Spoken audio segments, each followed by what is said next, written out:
Hi guys! Magandang araw po sa inyong lahat. So today, ituturo ko po sa inyo kung paano gumamit ng MySQL gamit ang SQL language. So naituro ko naman na po sa inyo yung ating introduction about SQL. So dinefine natin kung anong ibig sabihin ng SQL, anong pinagkaiba ng SQL sa MySQL. I also discuss yung full schema ng database at saka yung table. So today, mag-focus tayo kung paano pa tayo mag-create ng table gamit ang MySQL. And tinuro ko din po kung paano mag-install and download ng SAMP server kasi yun yung gagamitin nating application para matuto ng SQL. So i-open lang natin yung ating SAMP server. So paano mag-open? We just have to search it on our taskbar or dun sa search button natin. So in my case, dahil nabuksan ko na siya, automatic nag-a-appear siya sa aking taskbar. So after that, this will appear on your desktop, this window. So ang kakailangan lang natin i-run dito ay yung Apache at saka yung MySQL. So we're going to click the start and then start. So dapat all properly running itong ating Apache at saka MySQL. So after that, i-click lang natin itong admin.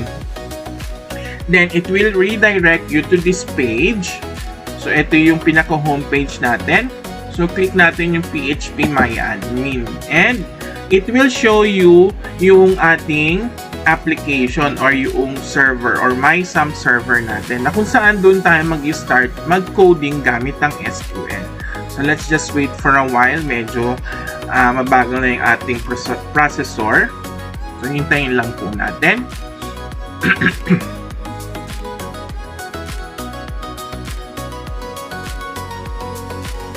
Ayan. So, clap-clap muna tayo habang naghihintay. Okay. So, here we go. So, ito makikita natin yung different tabs. Yan. So, sooner or later, malalaman ninyo or matututunan nyo kung para saan ba yung mga tabs na yan. On our left side corner, makikita natin yung mga database na nagawa na. So, hindi natin papakialaman ito dahil ito yung mga naka-install na nung in-install natin yung ating SAMP server. So, for you to be able to create a new database, balik tayo dun sa ating PowerPoint. So, before tayo mag-create, paalala ko lang sa inyo yung full schema ng ating database. So, inside sa database, ito yung keyword na gagamitin natin. So, when we are using SQL, hindi siya case sensitive. So, kahit kamit case yung ating keyword, pwede i-accept ng ating MySQL app, no? So, but for uniformity purposes, kapag ginagamit natin yung SQL as our keyword or command, maging capital case tayo para alam natin or madidistinguish natin which is the command for SQL and which is for ordinary or variable.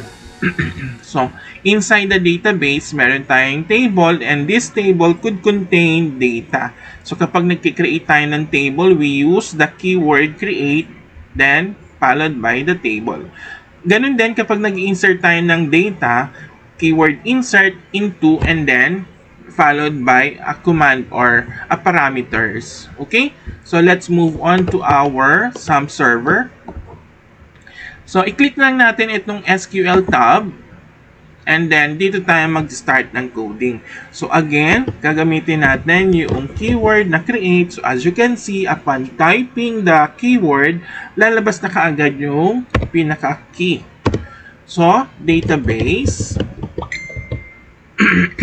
And then, space, which is the name of your database. So, sabi natin, kapag tayo nagpapangalan ng database, kailangan small letter lang siya and we begin with the letters DB to denote that this is database.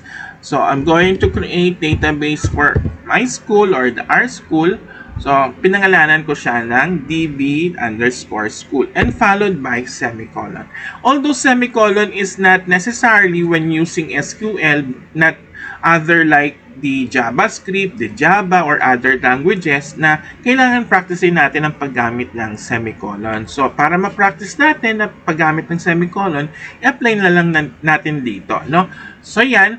So, upon clicking go, magkikreate siya ng database. Makikita natin dito sa left side ng ating window yung na-create nating database. So, i-click ko na po yung go. Ayan, so as you can see, meron na tayo na-create na database which is named as DB School. Okay? So, next to do is mag-create na tayo ng table. So, ganun lang mag-create ng database, no? Napakadali. Now, for you to be able to delete that database, kapag kunwari nagkamali tayo, punta lang po tayo dito sa ating, or click muna natin ito, and then let's go back to our tabs, yung privileges. Ayan. Mali ako. Dito tayo sa operations. So, dito, makikita natin, meron ditong command na drop database. Yan. If you want to delete that database, click lang natin ito. And then, tatanungin ka niya or confirming if you really want to delete that database. Click lang natin yung okay. So, as you can see, as we refresh our app, mawawala na yung database. So, ganun lang kadali mag-delete at saka mag-create ng database. And so, nakapag-create na tayo at nakapag-delete na ng database. So, ibabalik ko lang yung database natin kasi maggagawa na tayo ng table. So, create database. And then, DB School. And then, click go. So, balik tayo dun sa ating PowerPoint. Ayan. So, after creating database, let's go to how you're going to create table. Siyempre, once we create database, next to that is creating table. We could not put inside a data inside our database without creating a table first. So, meron tayong syntax or rule na dapat sundin. So, again, we will be using create table and then space followed by the tbl.table name. And then, open and close parenthesis, variable data type. So, pag-aaralan natin yung iba't ibang data types na dapat natin gamitin using SQL. So, kagaya ng ibang programming languages, meron ding data type sa SQL. Or you may use create table, tbl, table name, variable data type, and constraint. So, pag-aaralan natin kung ano yung mga constraints or limitation when we are creating our table. So, let's go back to our MySQL or SAP server. So, when we create database, kailangan natin i-click siya para sigurado tayo na we are creating table inside to that database. So, again, we will click SQL tab and then dito tayo mag-start ng coding. So, create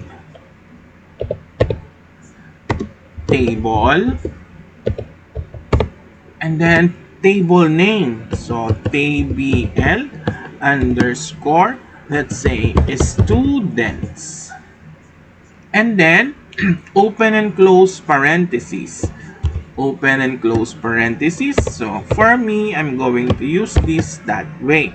So, kasi marami tayong mga data type na ilalagay dito. So, ano ang gagamitin nating variable? So, syempre, importante yung tinatawag nating primary key. So, we will be using UID.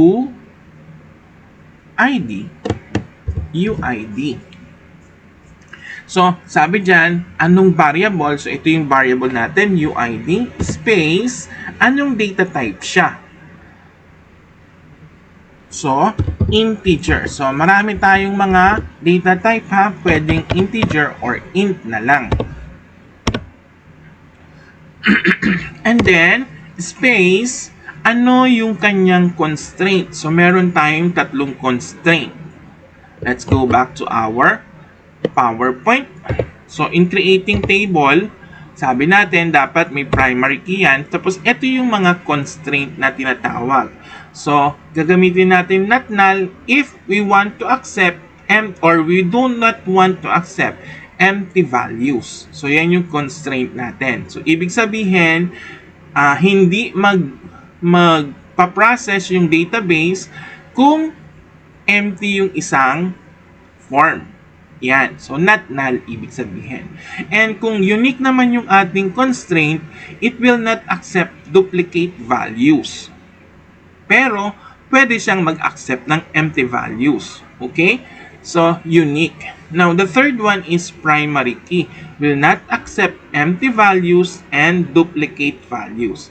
So, again, ang gagamitin natin dito for unique ID is primary key.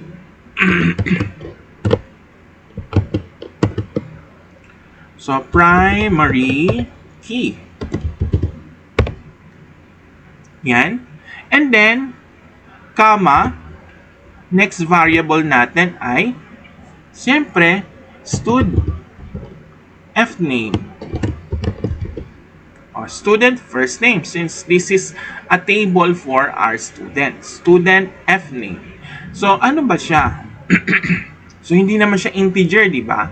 So, varchar. Our next data type is varchar. Ay, may comma. Wait, delete natin yan. So, varchar. And then, ano yung constraint? So, syempre, lahat naman ng estudyante, merong first name. So, dapat, ito ay not null. Yan. Not null. Dapat may space. Yan. Then next, ano pa? So, syempre may first name, dapat meron din last name. So, varchar din yan. Varchar. So, pwede tayo maglagay ng parameters dito sa ating data type. Gusto natin kung ilang characters, then we will specify parameters. So, let's say 16 characters. So, yan. So, syempre, not null din ito, di ba? Yan. Next is, ano pa ba? First name, last name, let's say age.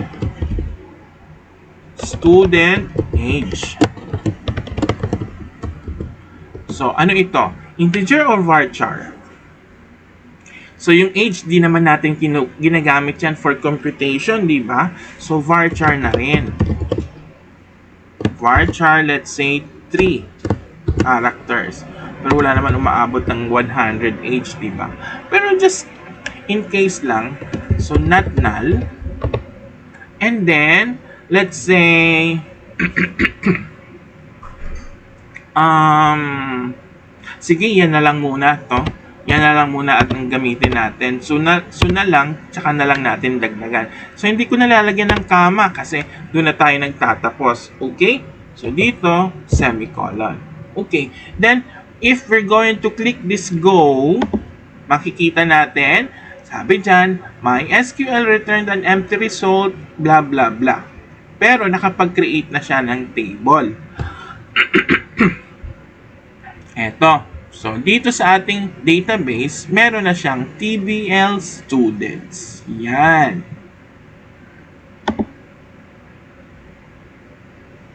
So, upon clicking this, ayan meron na tayong table.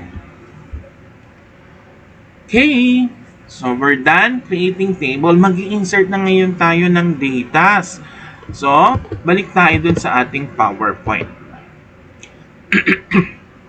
Ay, I'm sorry. Hindi ko ito nasabi. So, auto-increment. Kailangan natin itong idagdag doon sa ating UID. So, remember, kapag tayo nag-create ng UID, dapat ito ay always numerical. Kasi auto-increment will only works for numerical data types. Although, we have an option, no? Diba? Pwede natin iset kasi yung ating primary key na hindi auto-increment.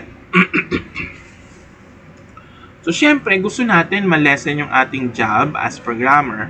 Hayaan na natin si app ang magawa ng unique ID. Kapag nagkamali tayo sa paglalagay ng ating constraint at saka yung mga parameters ng ating variable, pwede natin baguhin yun. Hindi natin kailangan ulitin yung proseso. So, we just click the table. And then, punta tayo dun sa structure.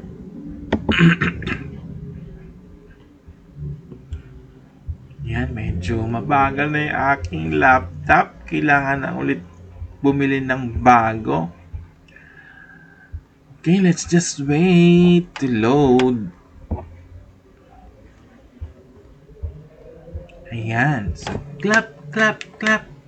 Clap, clap, clap. Ganyan ang ginagawa ko pag naiinip ako sa harap ng laptop. Ayan. So, ito na siya. So, again, pag nagkamali kayo at gusto nyong baguhin yung mga parameters sa inyong variable, all you have to do is click the table and then you click the structure tab. Here, makikita nyo, meron tayo dito change. So, change natin, click natin ito. Ayan. So, let's wait again. Clap, clap, clap. Ayan. So, makikita nyo itong window na ito. So, ito yung auto-increment na sinasabi ko. So, i-click nyo lang yan. And then, save na natin. Ayan. So, when we add data, automatic, magkikreate siya ng row para i-fill out niya yung iba pang mga fields. Okay? So, we're now ready to create or insert our data. So, balik tayo dun sa ating PowerPoint. Yan. So, inserting data, meron tayong keyword na dapat gamitin or yung syntax. So, we use insert into table name and then the parameters plus the values. So, yung parameters ay yung mga variables na sinet natin, comma, variable 2, and so on so forth.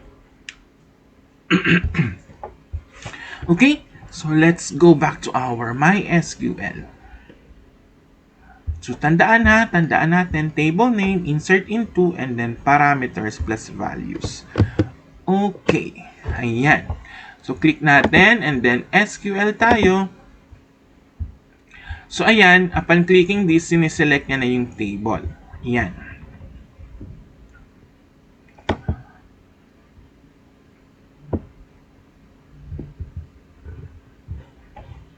So, insert tayo. Click natin itong insert.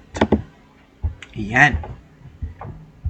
So, dito automatic nilalagay niya na yung mga parameters, diba? So, hindi na natin gagamitin yung UID kasi naka-auto-increment yan. So, alisin na natin yan. So, dito, lalagay natin yung values. So, syempre, kung yan ay varchar, dapat lagi natin tatandaan may double quotation or single quote. So, let's say first name is Ryan. And then, last name ay, ano kaya? Agoncillo. And then, yung kanyang age, number yan. So, let's say 32. Ayan. So, wala na itong pang fourth kasi yan yung UID, di ba? So, end natin ng semicolon. Okay? So, go na natin. Go! So, yan. Meron na tayong data. So, if we're going to look at the structure, ito na yung ating ginawang data, yung table natin. So, meron tayong isang record.